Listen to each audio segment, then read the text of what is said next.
Hi, this is Amanda Longan. I'm going to be on the Coriolis Effect with Cory Oliver today, talking all things water polo, the Olympics, my journey, faith. There you have it. Welcome to the Coriolis Effect with Cory Oliver.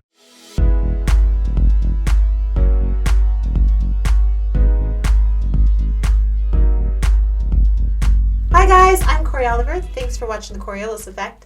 Please hit the subscribe button below, and we hope you like this episode. Hi guys, we wanted to announce that like many podcasters, we just started a Patreon account. Visit our page at patreon.com/the Coriolis Effect. We have 5 different levels of membership and offer early access to episodes, behind the scenes footage, bonus episodes, shoutouts, and much more, including personal phone calls, questions and answer sessions, and live chats with Bob and me. That's patreon.com/the Coriolis Effect. I'm happy. Bob, I love you. What's that? Oh my gosh, you have a new button. You're so beautiful. Bob. I should put Bob. I should put a Bob at the end of that. Love you. You're so sweet, Bob. There you go. This is what you're doing when you could be making me clips. No, I record you at night when you're sleeping, and that's what I get. Oh my gosh. Okay, that's creepy. Good morning, Bob. Good morning, Cory. How are you? I'm doing well. How are you? I'm very, very well. You look very nice in your Friends t-shirt. I know. I have my Friends t-shirt, which is one of my favorite shows. I love the show Friends. And you love 5 of the 6 actors. 5 of the 6 actors, actually, with all of the current media regarding Jennifer Aniston. I do love you, Jennifer. But by the way, is she dating the Ross guy? What's his name? No, I don't think she's dating, but I think she's notably been talking a little bit about how she's getting rid of some of her friends, ironically enough, that are not getting... on another note, I do have a really exciting guest today. A dear friend of mine and my daughter's. Her name is Amanda Longan. She is a Olympic gold medalist and won a gold medal in the championships in 2019. Currently for water polo. And so she won this year. She's Team USA. She is truly one of the greatest people you will ever meet. Inside that pool and inside the water, I've had the privilege of watching her play with my daughter when she played at Oaks Christian. And she is a powerhouse, right. A powerhouse. Goalie, and right? What? Goalie, right? Goalie. Yeah. She's a goalie, and she is one of the most beautiful human beings. And I'm probably going to spend the entire episode crying with her because she's just so special. And but she's got a gift. And when she's in the water, she is so focused and so incredible. And then when she gets out, she's just this fun, loving, amazing, inclusive person. And so I'm very excited that she said yes to this interview today. The funny thing about water polo is you only see their heads and their arms come out of the water. What you don't see is under the water. They're grabbing each other, kicking, biting, scratching, or well, not biting, but scratching, kicking. They do under that water. It is a total nightmare. Oh, and yeah. all you see is above the water. So I played for a little bit in high school. You come out with scratches and bruises all over. And it's the girls a very are rough worse game. Yeah. than the guys because they've got the suits that can pull And on. nails. But hopefully we can get a video of her and insert it in at some point in this interview of her taking a shot from the goalie and making it into the other. Because she's had plenty of those where we were down a she point. Scored as a goalie? Oh, yeah. We'd be down a point and it'd be like the buzzer would going, the ball was in the air, and she would shoot it from the goal and it would just make it in. And we were like, oh, you're amazing. She's 6'2", 6'1", and just, one of the most lovely human beings. So I'm excited to dive into her story today and her testimony and just what she went through. And we'll talk a little bit about, the Olympics and what it was like there during COVID and hopefully get into the games. And I'm excited. So Okay, good. Then we'll see you in a few. Thanks, friend. You're welcome, friend. Attention, Nashville, Tennessee area drivers. Commodore Express, Central Tennessee's premier refrigerated truckload carrier, is actively hiring CDL drivers. Are you in a dead-end job? Tired of not being able to get the miles you want? We hear those complaints regularly from applicants who need to work with a solid company who can help them be successful by providing an open line of communications, a solid, reasonable amount of weekly miles, weekly home time, and a consistent paycheck month after month. We're currently hiring team drivers for our West Coast weekly runs. This is an out-and-back operation, 5 on, 2 off schedule, weekly home time, average 4,500 plus miles per week, full benefits package, and above average pay. We can work with full-time, part-time, retired, or casual drivers. Visit our website at www.commodoreexpress.net to learn more about us and request an online application. Or call Robert in recruiting at 615-287-5140 for more information on how to get your career back on the right road to success. Commodore Express, 615-287-5140. So, Bob, I'm very excited today to try this drink. It is called Brizo. Brizo, okay. Yes, and it is a health drink, and has a lot of natural ingredients. Two of them are apple cider vinegar, which I love, and Manuka honey, which is straight from New Zealand. There's only 3 grams of sugar in this. That is amazing. This one is actually called Berry Beet. This one is pineapple turmeric. Oddly enough, I just put turmeric in my coffee this morning. Yes, I can taste the turmeric in that. These are all really good. I predict this being a big, huge hit. These are fantastic. It's on Amazon. You can get these on Amazon. And they come in variety packs, or you can buy 1 pack of a single thing, or you can get the 4 pack. Oh, no, I'm going to go on Amazon and get these. Brizos. These are fantastic. Thank you. Well, they knocked it out of the park on this. Brizo. It's been a year and a half, so yes. 0 fat, 0 cholesterol, barely any carbohydrates, 3 grams of sugar. It has vitamin D, which is, right now it's big. We should all be taking vitamin D, calcium, iron, potassium, and vitamin C. Done. I'm getting this. This is a fantastic drink. Thank you. Glad you like it. Brizo, 4 different flavors. Berry beet, pineapple turmeric, ginger lemon, and pomegranate hibiscus. Wonderful. Tastes great. Oh, we have a lot to talk about. I'm so excited. And see, I wore my friend's t-shirt because you're my friend. You should have told me I would put on my friend's shirt. I know, right? Now you do. You are here to look at, yes. Stuff, yes. Go ahead, Bob. No, you go ahead. Talk for a second. I'm going to eat my Tic Tac. Really quickly, do you let's have start the sponsors? Show. Okay. Have sponsors. Yes. No. Okay. Well, I just want to make sure. Sponsors, but no individual. Nothing. Okay, because I wanted to make sure we have this Brizo line here, and I would pull it if you had already a sponsor on you. Okay. And feel free to have one. You can drink any one you want. That we just got them out of the fridge. They're non-alcoholic. They're just they look like fun, like they might be. No, they're not. They're not. That's why I had to say that. They're just like healthy drinks, and they're really good. We started already, right? I know. I'm actually shaking. This is the first time I'm shaking with a guest. Like, we've had 58 episodes, and I'm shaking because you're here. So let me just introduce who our guest is today. Amanda Longan, gold medalist for the USA Water Polo team this year.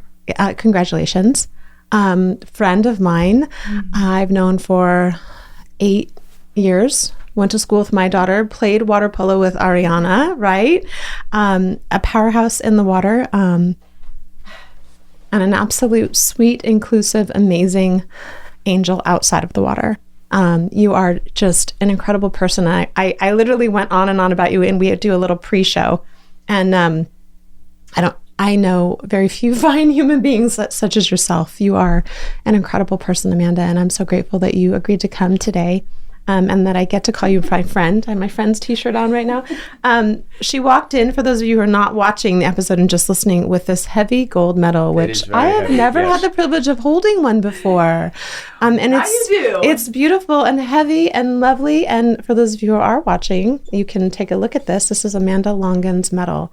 I want to talk about a lot today. I know you have a story and beautiful things to talk about. Wonderful. We're going to keep this so happy and light and loving.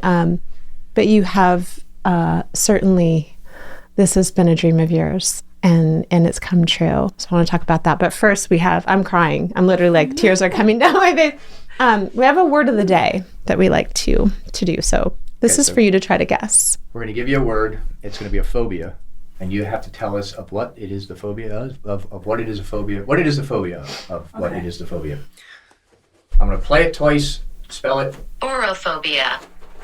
Orophobia. Orophobia. A-U-R-O phobia. Oro, like gold. Fear gold.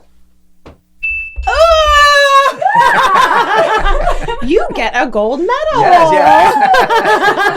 yeah. You're like the first person that's actually guessed it the first time and got it. 60 episodes. Yeah, you wear that. You wear that. That is my Spanish that I've Well, you certainly don't have a fear of gold. I know, That's Latin, because by the way, but yeah. right. All the romantic languages are fine. Yeah. I just made fun of a guest. You said I make fun of all the guests. That's the first time I made fun of a guest. For me, if I'm making fun. You're then you're in the right place. Yeah. So. I'm not going to do that because I, have watched you since you were just like you were a junior when Ariana was. Yeah, she's a freshman. And she got to play 1 year with you. And 1 or 2? 2 years, yeah. So just let's go back a little bit because you're just so beautiful and there's so much to talk about. And I want to talk about the Olympics. I want to talk about your journey there. But let's go back to Oaks Christian, how long have you been actually playing water polo? So now it's been Oaks Christian SC, 2 years out of school for 10 years because I started going into my freshman year at Oaks. So that's when the journey, that summer before is when it started. But that's when I got to Oaks where that took off with water polo and where... Take us back to the beginning. And you actually started playing water polo in your freshman year in high school. Yeah. That's incredible.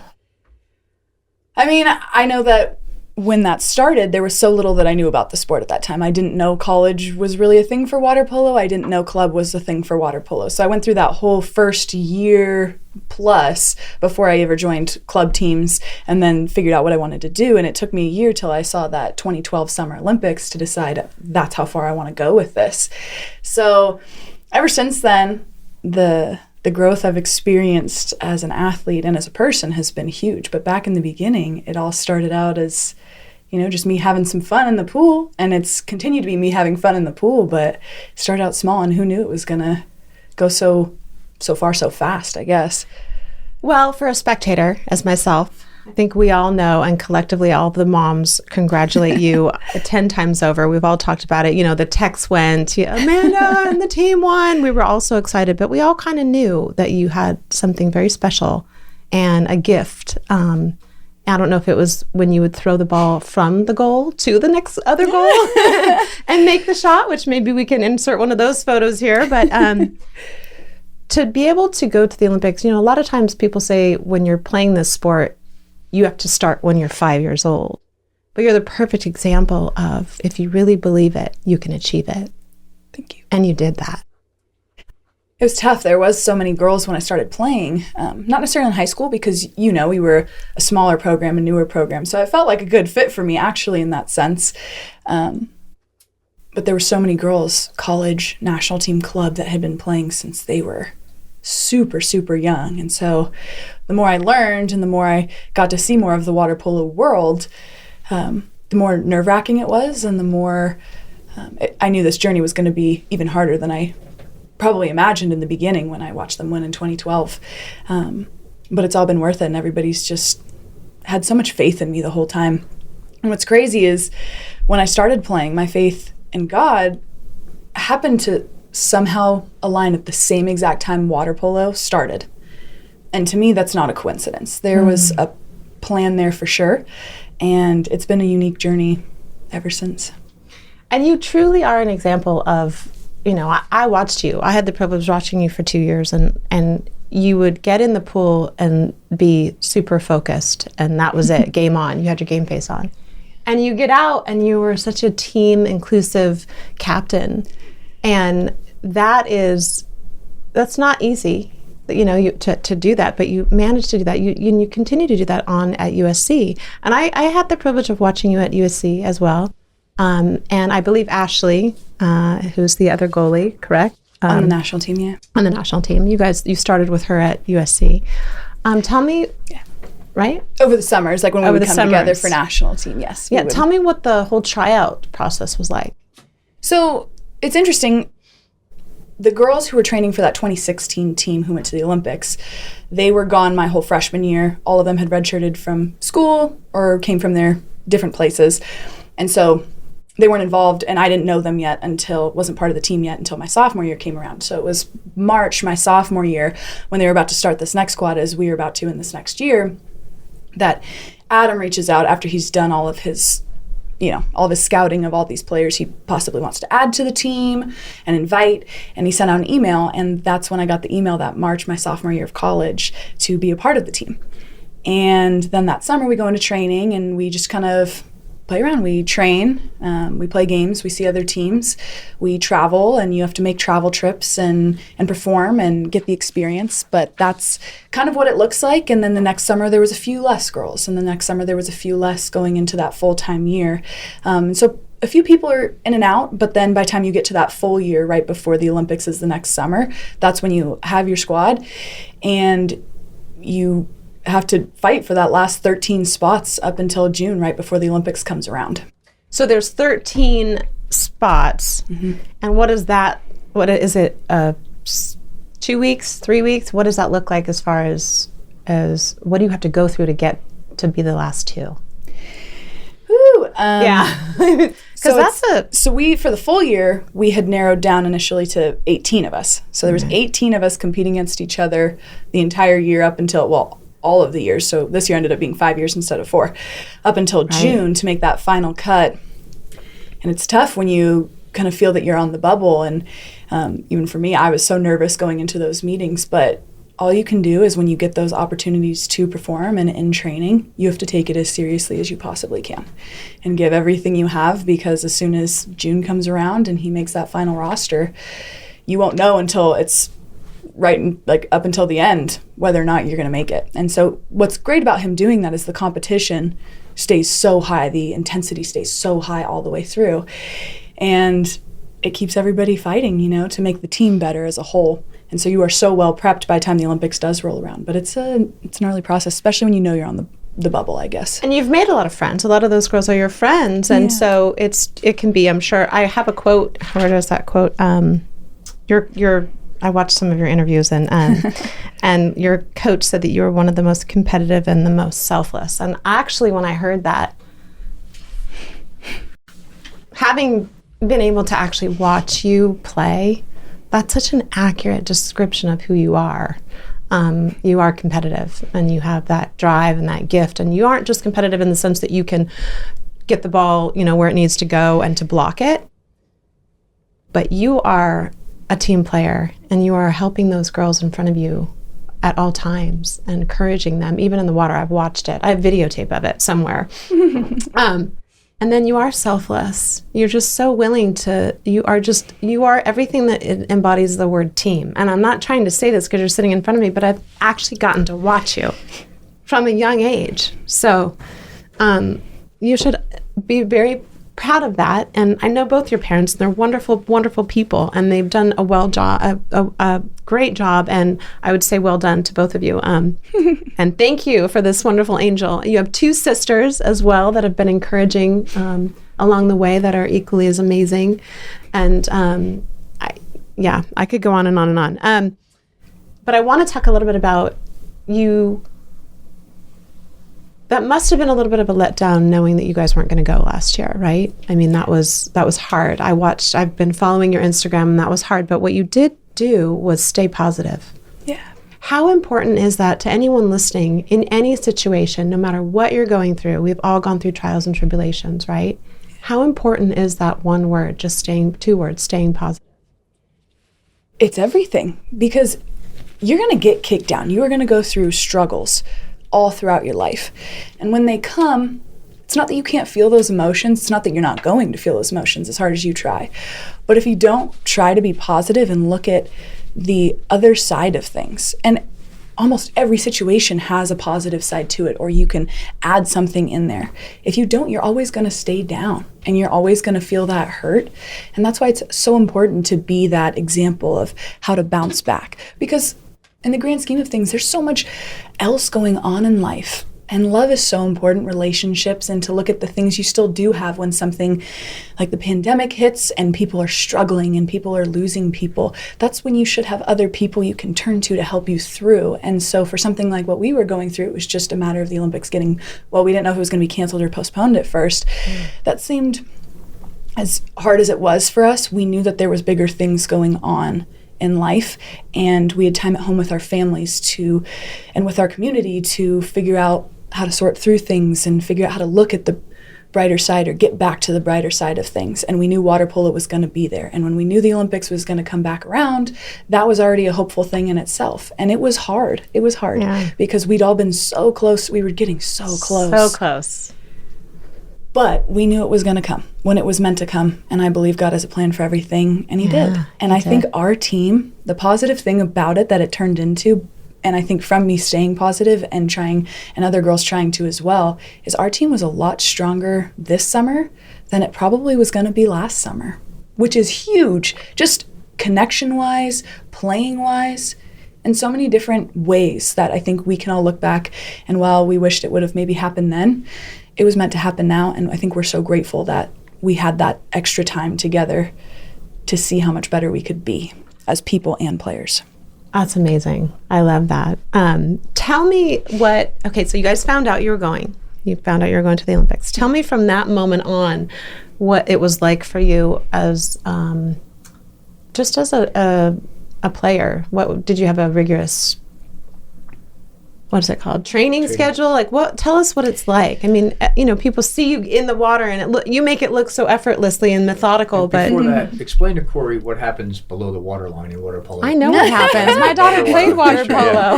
I mean, explain to our audience that it's very serene on top, but not so much below the water line. Ionic had boxer cuts and my teammates will probably laugh because I'm a goalie, so I don't see much of it under the water, but I do hear them talk about it a lot in the locker room after the fact. And a lot of they'll get out and have claw marks all across their chest and everywhere, just scars that you don't want to have as you get older, but it just happens. It's part of the sport. And suit pulling and you name it. I've heard about some biting sometimes, and it's pretty intense, and there's some things you don't even want to talk about. It's just so... Did you always play goalie? Yeah. Okay. Actually, the very first day I ever tried water polo, I was in the field. It was hard. Yeah. It was really hard. They put her in the field a couple times, right? A couple times. Yeah, and then a couple times when I was at Oaks, and then a couple times for alumni games and things like that, just to dabble a little bit, but nothing ever serious. But it's always been really fun. It's just a whole different kind of hard than what us goalies are used to. But girls get scrappy, which is super cool because that just shows you that girls have this intense, tough side that I absolutely love to advocate for.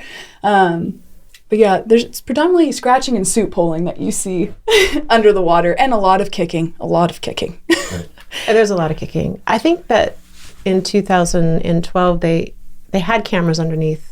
Yeah. And then there were a couple shots where they would pull the suit, and then they were like, cut the cameras. Commercial. Yeah. Oh, yeah. Well, tell us what it was like for you in the Olympic Village. Most people don't see the insides of that. I know they tried really hard with the media to bring, the cameras in the Olympic Village, but also, there wasn't the same environment that is usually presented at the Olympics. Yeah. So, and a lot of it's energy, right? A lot of it is the audience. And so how did that pan out for you guys?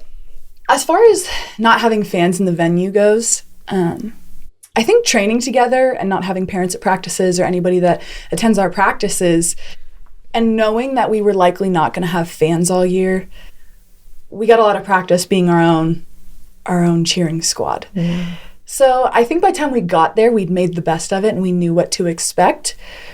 But it still doesn't take away the extra from the stands and people that aren't even part of your circle that want to be part of your circle and support your circle from the outside, just that energy and everything. But I think we did a good job almost rehearsing that all year, how to be each other's biggest supporters and to keep it within our circle. And so that was super awesome. That it was so exciting regardless, especially when you got to quarters and semis and finals. But it was a lot quieter, that's for sure. And so all you could really hear was me and a couple other girls that were on the bench just screaming our tail ends off, I saw you. It was and I was so grateful because I was firing off prayers and, and I'm like, oh my gosh, she actually has time to text me back. She's texting me back. Oh, I felt so honored. I have to make sure I grateful. Say all my thank yous and let everybody know that we love having people that are watching from home because we're a small sport and we're trying to build and grow. And we love when new people tune in and they just love the sport and like, wow, I had no idea. And we're like, good, keep watching, get people involved because it's such a great sport. It just has brought in so much to my life. All sports are great, but it's just such a unique thing to watch. It is. When I was a kid, I played soccer and I walked by the pool and I saw someone dunk another girl and I was like, oh yeah, that's not for me. Yeah. That's just not for me. It's a brutal sport. Like you have to have, an inner strength to be able to go in, to know you're going to get in the pool get beaten up on, yanked, pushed down, 9 times out of 10, you're sucking water down your air pipe, right? And still love it enough to get in the pool again. You got to be able to take it, and you got to be willing to dish it in a poised way, that's for sure. Ooh, I like that, in a poised way. So what made you say, hey, water polo is the sport for me? Were you playing anything other than that before your freshman year? I had gotten into tennis a little bit because my older sister was doing tennis, and I love tennis. I do too. A little bit of basketball. My dad used to play, and it just kind of, you were tall, so it just seemed like a good fit also. And I loved that, as I loved basketball as well. But I knew all these sports were going to collide in high school with all of their different training schedules overlapping and games and seasons and whatnot. But I just had this draw to water polo because it was so different, and I grew up loving the water. I never did swim classes. I didn't know what water polo was before I started. But I was in the water all the time with my little sister. So there was just something about the water that called to me. And I had this moment when I started playing in club where my parents were in the stands and all the other parents were just all riled up because we were having just such a fun game against this other team in some tournament at Chaffey College. And there was this, I got to go in the field and then I got to come back into the goal, and it was just so much fun. There was this moment I had. It was really surreal. And it's pretty cheesy, so you might laugh, but no, I love this. The way the sun reflected off the water, it was, I had this few second moment where it was just felt like God was speaking to me. It went right through to my heart. It was so weird. It was literally the sunlight bouncing off the water that just went through me and hit me right here. You knew that's where you were supposed to be. Yeah. And I was just, my dad was laughing in the stands over there. The coaches were having a good time and working with new girls, and all my teammates were playing and having a good time, laughing and connecting. And there was just something that hit me right then and there, that this is where I'm supposed to be. And God said, take the shot. And she did, and made it from the club. Also like, Amanda, don't lose focus here. Wow, I have chills. And that's kind of, I always call that like a God wink. It's like confirmation that you are where you're supposed to be. Yeah. And those happen a lot, right? And that happened for you, so that you knew that was the journey you were going to take. Yeah. And so what then were you like, okay, I want to go to the Olympics. At what point did you realize in your career, did you how 1 year, 2 years into it? It was a year into it. A year and a few months into it that I realized.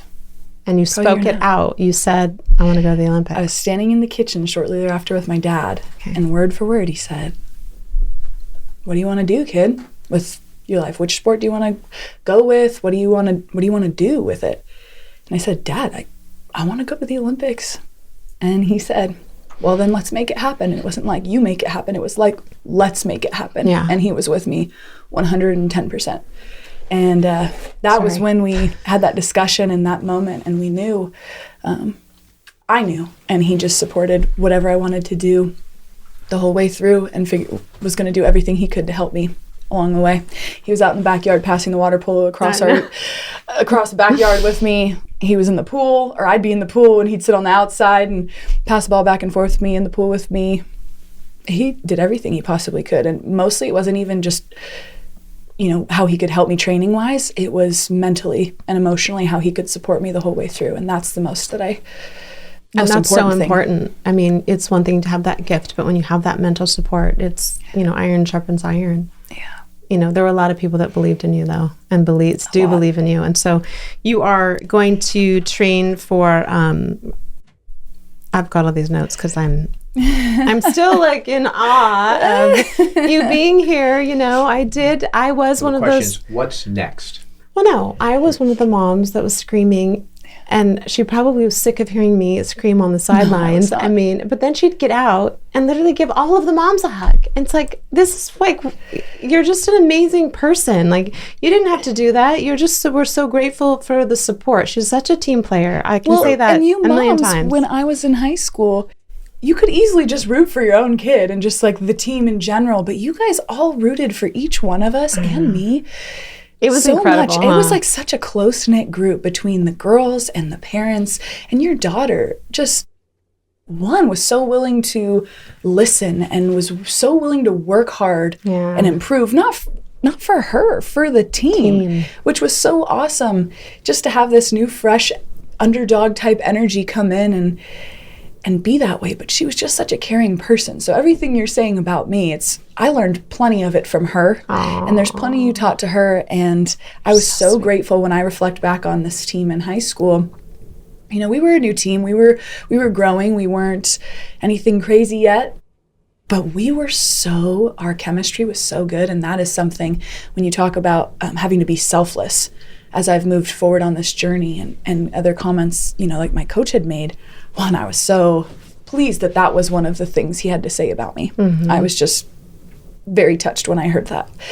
But those are all skills that I learned from high school, from these girls, from these parents, including yourself. And you've been reaching out to me the whole way through and have always reminded me of my roots. And same with all of these people from high school and college. It's the perfect example of just being cohesive in general, regardless of your beliefs. And that was the whole reason why Bob and I started this show, was to have an environment where, regardless of what you believe or who you are or what, you know, faith or what side of the fence politically, we can come together, and you said it 10 minutes ago, in love. Yeah. And love one another and support each other. And you have been the perfect example of that on a team. And you've got the gold around your neck, which is quite heavy, I might add. Right. And So what's next after the Olympics now? Are there internationals? Are there other tournaments? And there's a possibility Olympics the next 4 years? Paris 2024. Yes. And that'll be in 3 years now. Right. So it seems like it's right around the corner. But as of now, girls will either go back and play for their college programs, or girls will go abroad and play pro overseas. And then there's some girls that typically few girls that will stay home and train and figure out a way to train, maybe coach, to stay in shape. But then we'll come back together as national team over the summer. This summer, then the following summer, and then we'll go right into the full year before the next Olympics comes around. Okay, and then question. What's next for you? For myself, my plan is, I was torn between going overseas and staying home. And I think I'm leaning more towards staying home and coaching and training and getting some more school done.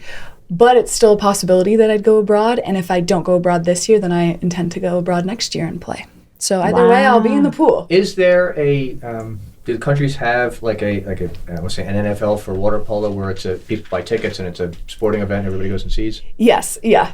I mean, not to say it's as big as football by any means, but they do have all these different pro leagues, some in Spain, some in Greece, some in Australia, a couple different countries, Hungary, that are really big. The sport is so big over there. Yeah. So what's the audience size of a match? I couldn't really give you a number. 3,000? No. Small stadiums, big stadiums? Or? Small stadiums, typically. You gotta be typically. able to see it, right? Yeah. Yeah, small stadiums typically. But in 2017, Budapest World Championships, that was the biggest stadium, probably soccer-sized stadium that I've ever seen for water polo. It was really intense.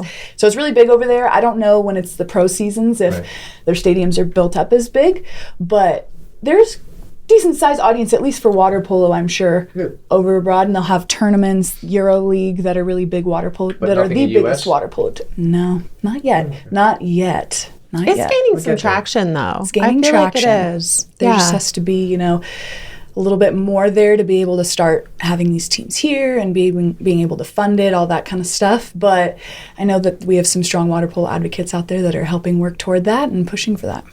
What did your coach say? What was the last thing you remember him saying before you guys won? Before we won? Last thing you remember him saying? Before the game? Before they won the final game. Before they played the game, though, right? Yeah, like if you got out of the water or got back in, or what was the pep talk? I'm always curious because it's kind of weird that I'm blanking a little bit. Don't let them score. I do remember. Block every shot. That's just a given every time. Hey, not many people score off you. I can tell that. I do remember a frequent phrase that he said, and I don't remember if he said it before the final, but before all of those games, he would say, especially when it was like the quarter and the semi, it's empty the tank because you don't know if you're going to get the next one to be able to do it. And when it came to that last game, it was just this is it. Yeah. Wow. Was your coach, his style, is it a positive style or like a Bobby Knight, Herb Brooks style where they kind of yell at you a lot? It's definitely not that level. Okay. But He doesn't throw chairs like Bobby Knight when you lose to Purdue. Okay, he's not that intense. My college coach was pretty intense like that. Although Bobby Knight was one of the greatest coaches, he just had a temper. I'm not opposed to it. Was the best coach ever, and he was the meanest SOB on the planet. So see, I'm not opposed to it by any means. I'd say Adam has a really good balance between, and this is my opinion, but he has a really good balance between when he needs to be harsh. Mm-hmm. And maintain certain standards with us and push us to be better, to hold us accountable. Mm-hmm. And he has some moments where he just really gets into things. But I think he does a good job of being positive and letting us be our individual selves and letting us not have to see the game in some perfect system that you have to follow that's black and white. Right. He does a good job letting us have our making some individual play moments as a team, but having that freedom. And his in phrase, general... He said he has a common phrase. Empty the tank. That was the empty the tank one. Right. Mm-hmm. Herb Brooks Herb Brooks was the coach of the '80 Olympic team that won the hockey. Yep. So he was just mean. But his favorite comment when practice, he would go he'd say, Craig, you play worse every day, and today you're playing like it's next Tuesday. They just call them Brooksisms, but some coaches are mad, some coaches are positive, but I like the ones in the middle that can pull it out when they have to. Yeah. But yeah, and I think that's important too, because I think complacency as an athlete, when you go through the same routine all the time, you need that coach or teammate to be able to, all right, come on, reset, kick it up a notch, just to keep you from being complacent. Oh yeah, but you guys had a coach, Jack. Mm-hmm. Coker, who was a former USA coach, right? Yes. He still works with USA. He still works with USA, right. And he actually said something to Ariana and you guys, and it stuck with me. He said that they've done tests on Olympic athletes, and that just when they think that they are out of gas, they literally have 40% more. I remember exactly when he told us that. He said, your body will go 40% farther than your mind ever will. I remember the day he told us that, and it's kind of stuck with me. That was my senior year when he had first come in and been a part of the. I've actually used that in some cases. It's true. It really made me rethink things, like when I am absolutely gassed at practice. I'm like, oh well, I think I am, but technically I can go 40% more, whatever that looks like after this. So it's a unique That's a subconscious thing that you if you tell yourself, you will. It's like you spoke it over yourself in the kitchen. And I'm a firm believer of speaking it as though it is so. Yeah, I'm big on speaking things into existence, visualizing, manifesting. One of the girls on my team, actually, Jordan Rainey, who became my best friend in this past year, which is another reason I was grateful for, not saying I'm grateful for the pushback, but in a way, there were positive things about that pushback. I don't know if we would have become best friends this year if it weren't for that. And so she and I had this whole manifesting, we're going to make stuff happen this year to better this year for ourselves and put us in the best situation possible. But visualizing and speaking things into existence is exactly what we did. And the progression we both saw this year was, I don't know if we hadn't been doing those things, if it would have been the same. Wow. And was there one scripture that you kind of relied on, the whole time? Or I can't say there was. I started a Bible study group this year. Aww. And so each week with a couple girls on the team, and one of the girls, she really knew kind of what she was doing because her family is involved in their own Bible study group. And so she had different books for us to read. We read The Cure, and we started this series called The Chosen on our phones. Oh, yeah. And this book called Soul Talk. So anyways, we dabbled in a couple different things, and then we'd come back and people would share different verses each week periodically. But really, there's just too many for me to choose a favorite or that really just sticks with me for long periods of time before I see another one. So for me, I love to pray. And every time I pray, I love to do it different every single time. And that's something that keeps me really grounded. And it just helps me reflect on no matter what, I will be loved.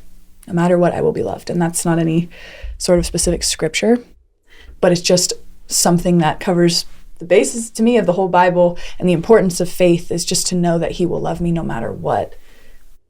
That kept me grounded all year. And he certainly has revealed himself to you, like in the water, with that sun. And every day he does that in so many different ways. Yeah. When you were at the Olympics, Tell me a little bit. I have like these silly questions, and I probably should know this. Bob, do you know this? I'm going to ask Amanda this. Yes. I didn't even ask the question Doesn't yet. matter, I know it. And if I don't, I'll make you believe I know it. Well, I should know this, so forgive me if I don't. But why do Olympic winners bite their medals? That's from an old time in the movies and everything. Anybody gave you a coin and you'd bite it to see if it was real gold or not. I see. Okay. So if you watch the old movies from the 40s and 50s, they would like give a kid a nickel or whatever, and he'd always bite it just to check. So He wasn't kidding when he said he knew the answer. Well, he knows everything. He's a genius. It's not that I don't know everything. It's just nobody knows more than me. I'm sorry. I thought people just did it for fun, so... Yeah, no, it goes So back now to we know. the 40s and 50s. If you watch the old films, especially the cartoons, they would take Yeah. a nickel on. The newspaper would get there and bite it to make Well, sure that makes sense. it's not a fake nickel or something like that or whatever it was. Well, tell me what the food was like. I'm a foodie. I'm a total foodie. Like I have to. It has to be good food. What was the food like in the Olympic Village? So it was this big dining hall, 2 different floors, and they had so many options to keep everybody happy, because everybody eats so different. And so I thought they did a great job of making sure that there's always going to be a lot of different things available. There would be a Japanese food section, but you would have food from a lot of other cultures, so it's not like we were eating, Did they have Did your coach gluten-free? put in a request, say our players eat this kind of food? Like, I don't think so. I know our nutritionists that we have for our teams all across the Team USA, and as well as nutritionists from other countries, they check in to see what is going to be offered in these dining halls and to see what our own Team USA building might offer on, we had a floor where we could go get some extra snacks and have a couple different options as well. So they do all their research in advance, and if something's not going to be offered that they know a lot of our athletes like, we'll bring it, we'll ship it over ahead of time. But they had so many different options, whether it was, American food or Italian type food or Japanese food, etc.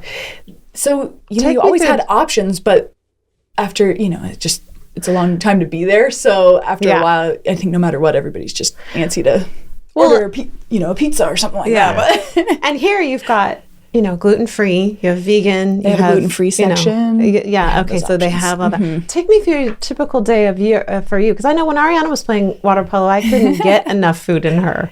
It felt like I was just, because you're burning so much of it. Yeah. I mean, your practices are long. Tell me a typical day for you. A typical day when I was at the Olympics, or a typical training day this year for me in general? At the Olympics. So at the Olympics, whenever it was a game day, I'm not a big, this is a strange thing, but I'm not a big breakfast food person unless I'm like at a restaurant or something. But even then, I always lean more toward lunch foods, which is just strange in itself because everybody loves breakfast. But whenever it was a game day, we would have an early morning loosen out. So I would eat a granola bar and have coffee before that because I don't really like to eat that early in the morning. And I think that goes for a lot of girls on our team. They'd eat something really small. But then we'd come back and a lot of girls go to the dining hall for breakfast, but I would go and I'd make a PB&J because it would be around 10 a.m. and I would make a PB&J as my first, That's a good go one. meal of the day, I guess. carbs and protein. Yeah. That's all I needed. And so then once I'd done that one day on our first game day, I just, not that I'm superstitious, but I just kind of felt, felt like I needed to do that every game. So you're 107. Yeah. And so then I would eat a PB&J, and then I'd have a granola bar kind of right before our team meeting. We'd go play our game. Then they'll have peanut butter balls for us or PB&J smoothie, something like that. And Peanut butter PB&Js. and jelly smoothie? Yeah. Or they do just a peanut butter chocolate type How do you smoothie. get this peanut butter through the straw? Well, they mix it, blend blend it pretty well, and Really? we didn't use straws. You just drink it from the cup. So they'd have that for us Straws 2 inches in after diameter. little peanut butter balls. Sometimes Is it just a ball of peanut butter? no, there's like granola and all sorts of things that are all Little mixed in energy there, but we bars, call yeah. them peanut butter balls. And then they'd also have halves of PB&Js for us after if we would stay and watch the next game. Then we'd go back, and that's when people would either go to like an early dinner, late lunch, whatever it may be. And that was kind of the routine of a game day. And then when it was a normal day, I'd go to the dining hall for breakfast, or I'd find something else down on the 3rd floor of our building to eat for breakfast. They'd have, cereal options and stuff down there as well. And PB&Js were always going to be there. and then I'd eat lunch, and my lunch, I don't know, it's kind of, even in the dining hall, even though there was a lot of options, it's kind of hard to want to stray from the normal options of what you eat. Before you got there, your nutritionist said, listen, Amanda needs about 1.5 tons of peanut butter. I wasn't even one of those people that asked for peanut butter, but I ended up probably being one of those people that ate the most of it. I have an idea for you. You heard it here, and you really, whoever is listening this is a great idea. At Smucker's, they have the round peanut butter and jelly. They should make one in a gold medal They are for so Amanda. good too, yeah. Did you guys hear that? Yeah, you could sponsor them, and they can make the gold medal PBJ. You really should, and they, because we used to bring them for the kids, and they were frozen, and by the time so good, they were so good. They're those round so I eat ones. like 5 or 6 at a time. Yeah, they're great. Amanda Longan. That's what the Smuckers. I'm just telling you. I think it's Smuckers. Did you get to intermingle with the people from the other teams, the other countries? So it's not that we couldn't, and it's not that we didn't have chit chats here and there when we'd pass people on the way to the dining hall or other teams that we're kind of friends with. But we did, as a team, decide, we wanted to prevent any chances from potentially getting COVID. As minimal as it was when we were there, it was just to be extra cautious, because it was as soon as one person would go down, your whole team would be out. Right. And nobody knew all the ins and outs of it or how that would affect play. And so it wasn't worth taking any risks. We all had to wear masks, and you kind of asked earlier about what village life was like. So we intermingled to a certain extent, but it was try and stick with the team, do most things with the team, and we'll save conversations and more with other teams after the fact. What was it like? Like sometimes when we travel for tournaments, you'd go into the altitude and it'd be a little bit different, right? When you get in the pool. Was it at all different over there? The humidity, the heat, time change was a lot, but that's why we got there early. We went to Chiba, different city in Japan, prior. So we had about a week to adjust before we then got to the village, maybe a little more actually, to get used to the time difference, to get used to the humidity. Everything just feels different when you travel, especially after a long travel day. So it was different. Altitude-wise, I don't know if I necessarily felt anything. I wasn't sure what had changed too much, but yeah, we took the time that we needed to make those adjustments, and you could feel it right when you showed up. Everybody felt from the travel day, but we bounced back after a couple days. Athletes. And you're the cream of the cream, right? You don't have a choice but to. So, what would you say to any young person listening that's, I've certainly had people say to me, you can't do this, you're never going to do this, it's never going to happen for you. And I've, in every situation, have thankfully been able to, not that I did it to prove them wrong, but I've been able to prove them wrong, because I just don't take, or never. But what would you say to someone listening? Always eat a peanut butter and jelly sandwich before Always eat a peanut butter and jelly. Right. A lot of things. There's a lot of things I'd want to say. Tell us. I think the first thing you need to know about when you're dreaming, there's a reason everybody has dreams when they're younger. And there's so many people that their dreams actually do come to fruition. And so who says you can't be that person that your dreams also don't come to fruition? But as people get older, their mindset, they almost try to be too realistic. And as great as it is to be realistic, it shouldn't stop you from dreaming and dreaming outside the box, because that's how you're going to create, more change in this world too, from doing that. So what I'd tell young kids, or what I'd want to even tell my younger self, is one, make sure you're doing this because you love to do it. Don't be doing it to prove anybody wrong. Don't be doing it because you think you're good at it so you have to. Don't do it because other people think you're good at it and you have to. That's first and foremost the most important thing. But once you know it's what you want to do and you love to do, and it makes you happy, there's no reason not to pursue it. You have time in your life to come back and find other things, to figure out different career options, to figure out things that people would ideally deem more realistic for you to think about. But don't give up on that chance to dream and try and pursue that. Because if you're doing all the right things, if you're using your heart and you're being your authentic self, and this is really important, to be your authentic self along the way, not to change who you are. I mean, actually change is sometimes change is for the better. So yes, be open-minded, listen to experience change. Can be a good thing. But your inner person you are, that good person of you, don't let that change along the way. Don't let that dream change just because of other people. But if you want it to change, that's okay too. Just don't let other people make that decision for you on any of these things. No, I think I am hearing 2 scriptures. Delight yourself in the Lord, and he will give you the desires of your heart. And for I know the plans I have for you, declares the Lord, plans to prosper you, not harm you, to give you hope in the future. And if you feel it's right in your heart and it's driven by your heart, then it's going to come to pass, right? I mean, this was not, a lot of kids dream this from, 3, 4, 5 years old. That's freshman in high school. You can do anything you want to do, right? And at any age. And at any age, I know. I love that. 42-year-olds that win swimming Olympics gold medals. Yeah.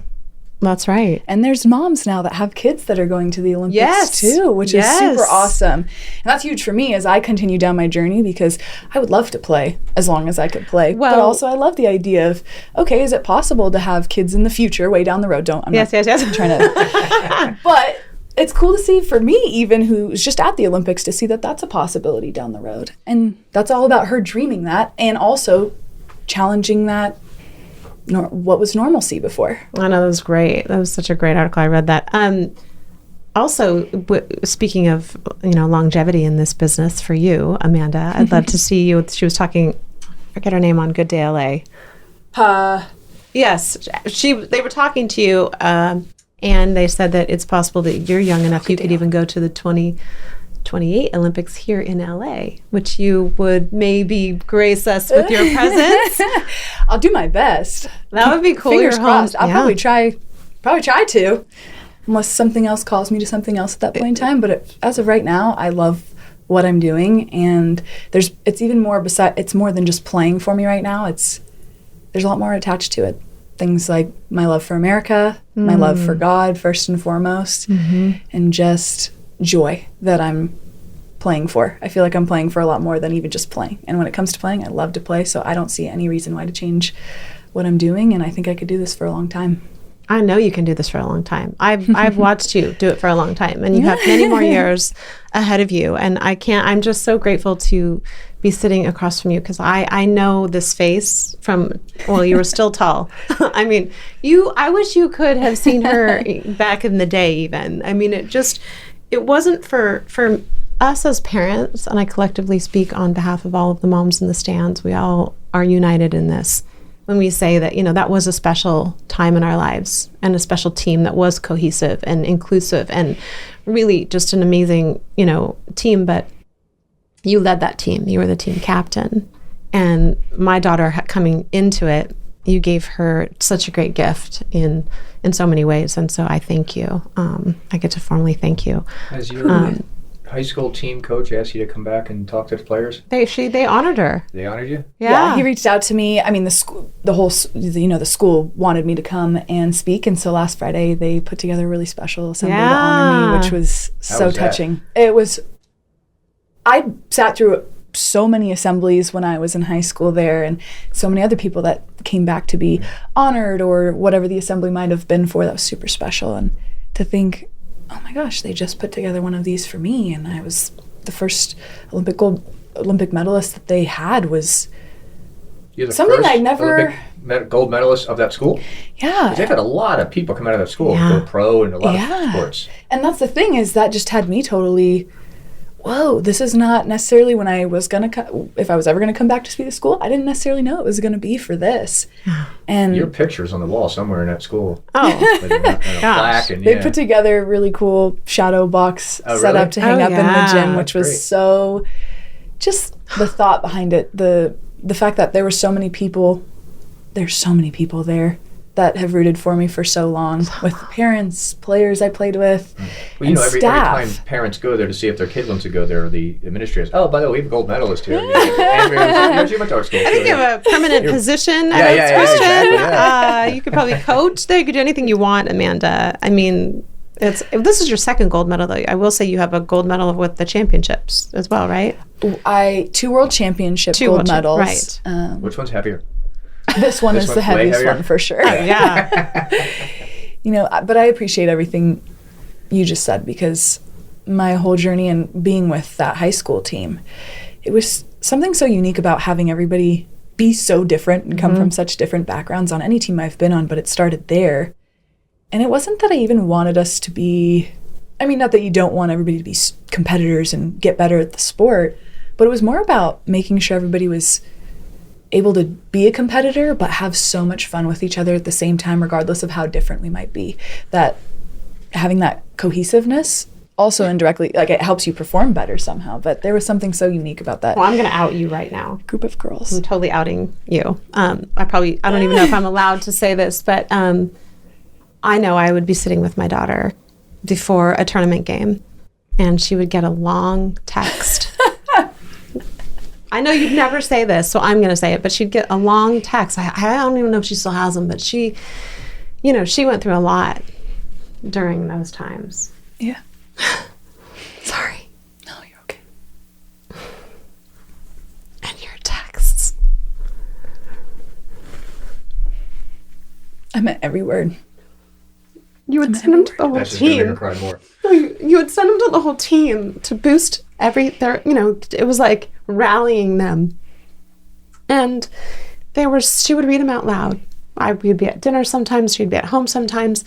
She'd go, look what Amanda sent. And we'd be at the hospital sometimes because, her dad spent a lot of time in the hospital. And they were literally a godsend. And I know you would never bring them up, but just so you know, your words were inspiring, not just to her, but to the parents. And they were beautifully written and articulate and divinely appointed for a time as that. They literally they just came at that moment. And I would say if anyone gets a chance to sit opposite you and hire you in any position, that you are a team player and a captain on many levels.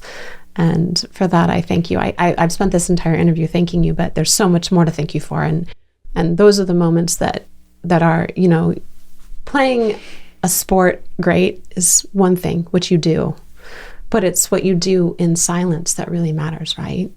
And those are the moments, that I will always remember. And I'm so grateful for, and I'm glad I get to sit opposite of you and thank you personally. Wow. Yeah, I know. Wow.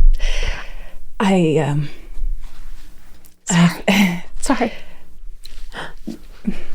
Yeah. Wow. I know you didn't even remember those because they were just a part of who you are in your fabric, but they were these long, beautiful text messages that you'd send to the teams the night before to encourage them, to give them hope, to give them that little extra step. And they were amazing. And there was just something that felt called to me to send those out for. It wasn't even just about to have a win. It wasn't just about to win a game at all. And I think most of the time when I speak moving forward and how I've been in the moments I have spoken or messages that I have sent or things I've written, I'm really trying to let God in and tell me what it is he wants me to say.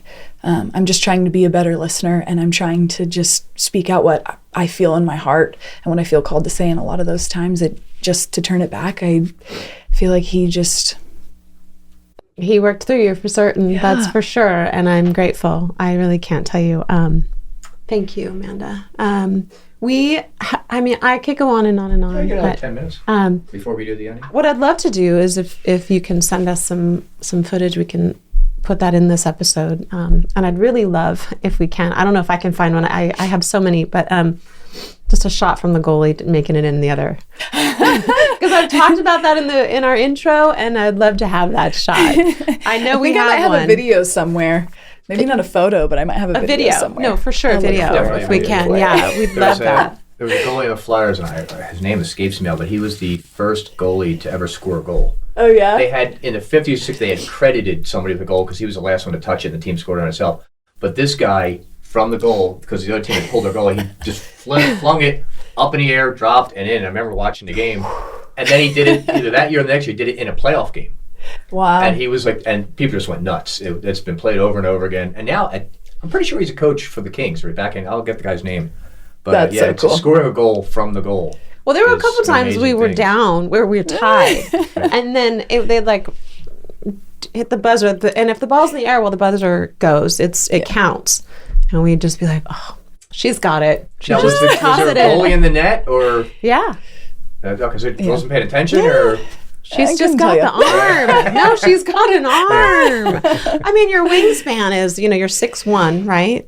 So, I mean, you're amazing. I mean, anybody out there is listening and hasn't seen you play, watch Amanda Longan play, and your teammates. I mean, they're all incredible. You guys were you were so united. That's the one thing I want people to take away from this episode and any of our episodes, Bob, is to stay united. I'm sure there were a lot of different faiths and backgrounds and races and ethnic, all of that, political views, but you stayed cohesive. And that was something super interesting. We always knew we were all very different, especially in this year with so many things that have come up. We do have different races, different opinions, different everything, but we also have one passion that it lines up for everybody, and that's water polo. And we have a lot of things outside of that we have in common that we've bonded over. But this was a great year to just see how we could do and how cohesive we could be with all of those differences, keeping in mind those other similarities, which was super unique. So unique. But yeah, You did it. yeah, Oh, congratulations. we did. But if any of you that haven't seen water polo, check out our team, because to watch us play in the water, I mean, and I spent a lot of time during the Olympics sitting on the bench rooting them on, but it was so beautiful to see everything come together at the Olympics, whether I could be in the water with those girls or on the outside. The way we can connect and click and bond in a game is so unique, and it's just beautiful how it's played. We have girls of all different sizes too. Just small, tall, it doesn't matter. Our sport's one of those sports where it really doesn't matter. It's just about for being the water size polo of girls, is smart. it better where you want like small people up front, big people in the back, the defense, or just It skill of really, the player? it really doesn't matter. I guess because you're only head out of Where? the water anyway, right?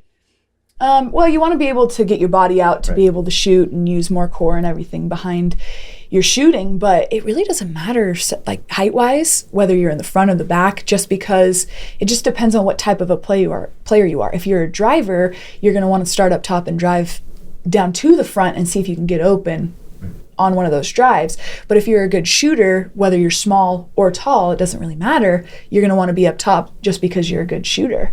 But most of the time. having a big wingspan as a goalie helps, right? Yeah, it does help. It does help. How wide's the goal? 10 feet across. 10 feet, okay. 10 feet across. how 3 wide's your feet- reach? 3 feet tall. How wide's your reach? It's probably about my height, so it's probably 6'1", Ah. 6'2", something like that.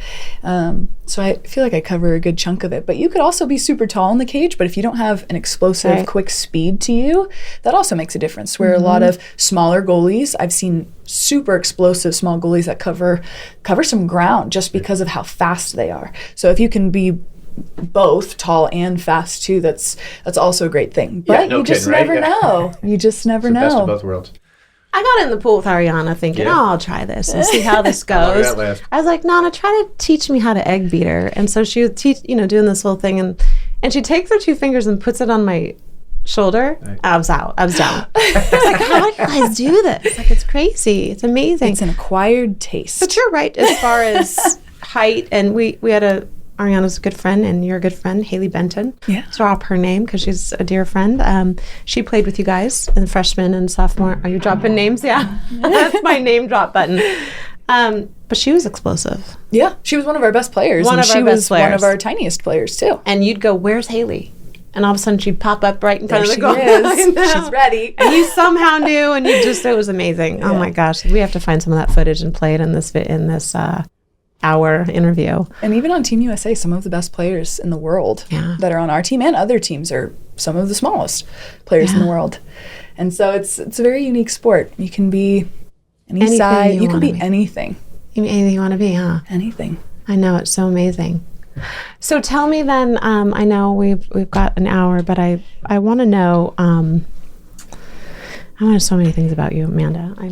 I haven't seen you I think we visited when Ariana was going off to school. We visited, possibly her going to USC. She ended up in San Diego. But since the last time I saw you, what do you think the biggest change has been, other than obviously the gold medal? And I think my biggest change, because my positions at Oaks and SC were different. I was the starting goalie and I played all of / most of the minutes. yes. Being on this team, I've had to be okay being a backup. And that doesn't mean I have to be content being a backup forever by any means, or even be content being a backup now. But I have to be a team player. And like you said, it's not that I haven't been a team player, but it's a lot easier to be a team player when you're in the water than it is to sit on the bench. And so that's probably the biggest thing for me, is not only have I been able to maintain my competitive side, but I have really had to force myself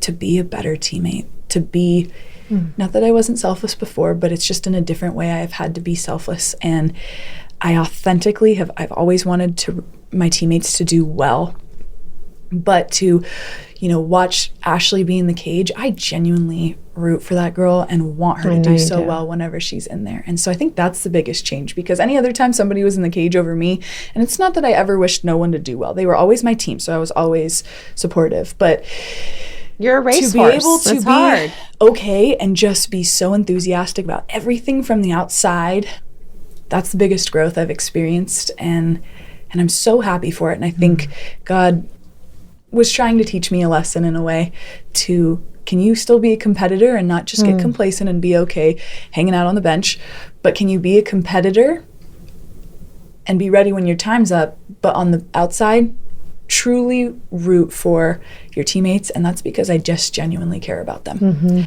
And I always have, but there's something different here where I could let go to a certain degree and just want the best for my group and be ready. And you did it. I saw some photos on your Instagram.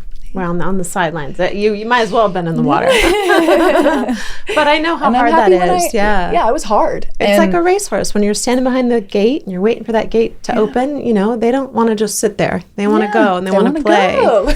And last year was so much harder for me. And when we had this pushback, I was able to get a little stronger mentally, get a little stronger inside, to be content with my position and willing to challenge it, right? To be ready to play and to earn as many minutes as I could. But when it came down to the games, to think about being a better teammate instead. Do you know you love her? I told you were going to love her. I told you. I mean, she's just always been this person, and it's you're still willing, I think that's the thing in life, and we should never, ever stop being willing to learn, right? Yeah. And to grow, right? Just willing to be a better person. And to help each other and water each other's seeds. Help them grow. Yeah. Yeah. Oh, okay. Well, is there anything that you would like to tell our listeners, the world? The 7 people that'll watch this episode. Stop it. That's not true. I'll bet you at least 7 people watch this episode. Oh, yeah. Well, at least 7 will. Again, a lot of things.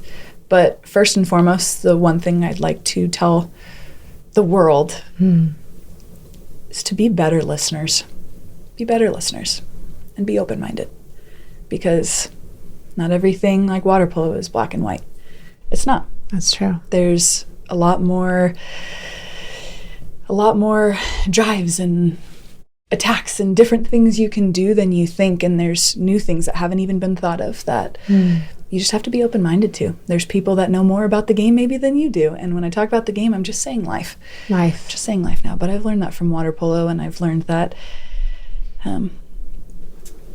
not everything should be seen one way. That's so good, isn't it? Just to be a better listener. I think it's so. It's possible she was talking to you, Bob. She was looking at me. She was looking right at you. No, I think all of us can take a page from that. We oftentimes don't. And even, it's not even just listening, it's hearing and absorbing it and being still, right? Yeah.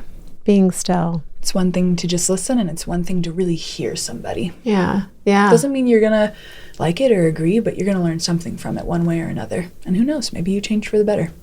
You're right. God, I love her. I love you so much, Amanda. I can't thank you enough for coming today. I have a couple last questions. 3. I have 3. I have a Rorschach test. Oh, I have a new one. Oh, it's something new? Something new. Oh my gosh. Okay, well, this is new to me too. So I guess the first question is, I always get this wrong because, you probably don't know, but I'm a dyslexic. It's literally written on the wall. I know. 3 words that describe you. And I'm supposed to guess that? Yes. I could Guess go them. on Tell and us on 3 and words on. that describe you. I could go on and on about you. Yeah, 3 words that describe yourself. Oh, that's weird to say. No, we've had everybody I don't do like it. talking about myself. I know you don't. This is what I love. I just can't bear it. And am I guessing what is written on the wall? No, I'm no, telling no, you no, what. just- what No, the question is written I'm on the gonna wall. say- Questions written on the wall Right. because I have a hard It's time either with the describe yourself question. in 3 Got it, words got or it, 3 got it. words to describe you. But we want 3 words that you think describe you. Yeah. Authentic. Yes. Driven. Mm. Loving. See, that was easy. And very Those good. are amazing. All right, our next one, we're going to do a word association test. Cory's Uh-oh. going to say I don't a know word. anything about this, Okay. so if it's offensive, I It's not apologize. offense. When Okay. I ever do something offensive while somebody else is in the room and it's not just me and you, she's going to read out 7 words one at a time. You know the word association. She says a word. You said the first word that comes to your mind. Okay. Okay?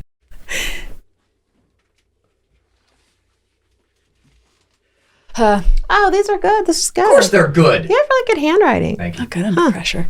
Okay. And you're best Actually- under pressure. Are you kidding me? I'm all right. I have seen this girl But under in pressure. games like this, I know, don't right? know. I know. Wait, should we have a water polo ball? Maybe they'll Yeah, feel yeah, better yeah, if we have a yeah. water polo Yeah. ball in your Someone- hands. Just hold that gold medal. Hold close to your heart. Life. Love. Future. Right. Is this the kind of association that you're I looking for? just love this game. This is the kind of game I'm talking about. We should put like Amanda and then she could sign this. Faith. Strong. You're going to make me cry. Fear. Liz. Does that count? You are nailing it. Hope.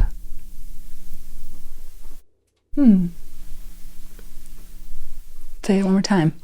Hope. Always. Okay. Dream. Bigger. Yeah, that's right. Water. Polo.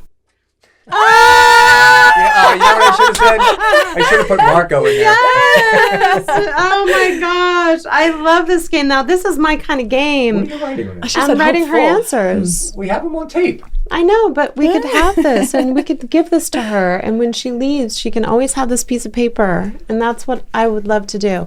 That's beautiful. I love that. Those are wonderful. This is wonderful. This made my day. See, now hope I should have said full because I said I was going to say fearless. full. But actually, always is better than hopeful. Think of it. That's even a bigger, better answer. So, okay. You nailed it. Okay, Bob. No, you I'm nailed saying it. go on You to get your the next gold question. medal I for know. the new game. Oh, we only had a gold medal in the room. I know. Oh, man, just like I'm that up. And my last question to you, my dear friend, is we always ask people who their celebrity crush is. It doesn't have to be the opposite. It could be like somebody that you really admire that has been, Or it could be a crush. it could be a crush. It could be anyone that is, you look up to. And keep in mind, you're a famous person now. You might be able to meet that person. Oh, shoot. There's just so many different athletes I've looked up to, but I have to give it to Betsy Armstrong. She 2012 was when she won gold, and she was my junior team coach before the last quad, the 2016 quad even happened. She was my junior team coach 2 different times actually, and she was big time. And it was more than just her being a great water polo goalie, and that's, she was the one that I watched, and that's where my dream started. It was who she was as a person as I got to know her after that, she raised the bar for Ashley, and then Ashley came up and she's raising the bar too, and Betsy was the one that, I love that. was where it all started for me. So Okay, that's great. That's amazing. That's a great answer. Okay, one last thing, well, 2 last things, because I have a little gift here for you.